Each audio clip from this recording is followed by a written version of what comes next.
Eu tenho aqui uma palavra muito forte para trazer a você. Me lembro quando o povo de Israel estava andando pelo deserto, e isso durante 40 anos, o povo peregrinou um percurso que seria em bem menos tempo. Mas o povo saindo do Egito em direção à terra prometida, aquela qual Deus havia falado com Moisés lá em Midian. Deus falou que ia trazer o povo para uma terra boa, uma terra larga, uma terra que mana leite e mel. Uma terra dos cananeus, ferezeus, amorreus, e daí por diante Deus começou a dar uma instrução para que Moisés assim fizesse. Moisés obedeceu a voz de Deus, levando o povo, ou tentando levar o povo, para essa terra tão chamada, tão prometida, tão maravilhosa, que o povo de Israel poderia estar, queridos. Mas a palavra de Deus, ela declara que em meio ao caminho, muitas coisas aconteceram, entre elas, grandes murmurações do povo de Israel. O povo de Israel, durante um bom tempo, murmurou bastante, reclamou, reivindicou comida, água, enfim, descanso. Mas houve um momento em que a ira de Deus acabou se acendendo, porque o povo estava murmurando tanto contra Moisés e contra também até o próprio Deus, que Deus, ele envia serpentes ardentes no meio do povo.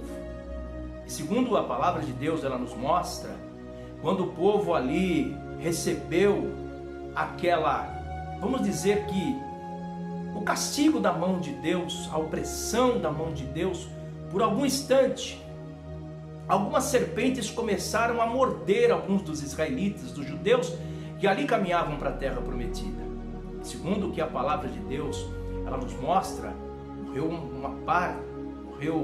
uma grande quantidade de pessoas, e ali houve então uma lamentação do povo de Israel. Muitos começaram a se lamentar, muitos começaram a murmurar, dizendo: por que a mão de Deus veio sobre nós? E a palavra do Senhor no livro de Números, capítulo 21, está escrito o seguinte, que quando o povo reivindicou, pediu pelo amor de Deus, para que aquilo não acontecesse, Moisés então vai orar a Deus.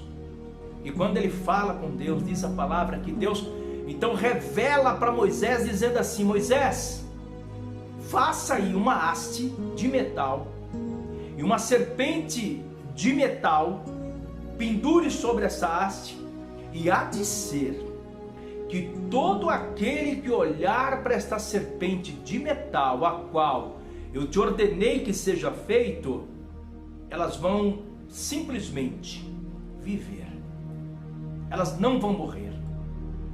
Mas, queridos, assim aconteceu. Quando aquele que era mordido, picado por uma serpente ardente, uma serpente a qual o próprio Deus havia permitido que viesse sobre o povo, eles olhavam para aquela serpente de metal, eles eram curados na mesma hora.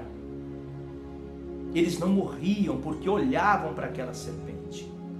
E durante um tempo o povo de Israel, quando era mordido, eles eram picados até cessar aquela praga, e eles olhassem para a cruz de metal, para aquela serpente que estava ali em forma de cruz, eles olhavam, eles eram absolvidos da sua morte.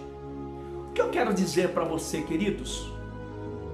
Que neste tempo em que nós vivemos, nos dias de hoje, é importante que você esteja olhando para Cristo, para a cruz do Calvário, para o Senhor.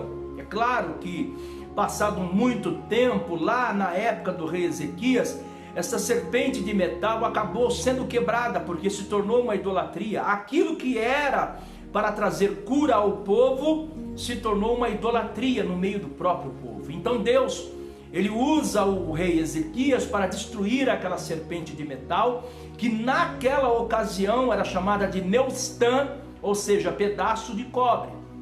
Mas no Novo Testamento da palavra de Deus, mais precisamente no Evangelho de João, eu faço a questão de ler para você que está aí, Preste atenção o que Jesus ele declara aqui na palavra de Deus. Lá em João capítulo de número 3, versículo de número 14, diz assim: e como Moisés levantou a serpente no deserto, assim importa que o Filho do Homem também seja levantado. Ou seja, Jesus ele foi para a cruz do Calvário, ele foi levantado no madeiro, ele foi crucificado por mim e por você, para que tenhamos vida, para que tenhamos paz, para que tenhamos uma vida muito bem sucedida, abençoada por Ele, em nome de Jesus. Eu quero que você tome posse desta palavra. Não precisamos mais de uma imagem de escultura, de idolatrias, de algo visível, porque Cristo, Ele já se manifestou em nossos corações e em nossa vida para a glória de Deus. Deus abençoe tua vida, queridos. Um forte abraço. Que você esteja olhando para a cruz. A palavra de Deus diz: olhando para Jesus, o nosso autor e consumador da fé, o qual nos estava proposto. Um abraço, Deus te abençoe.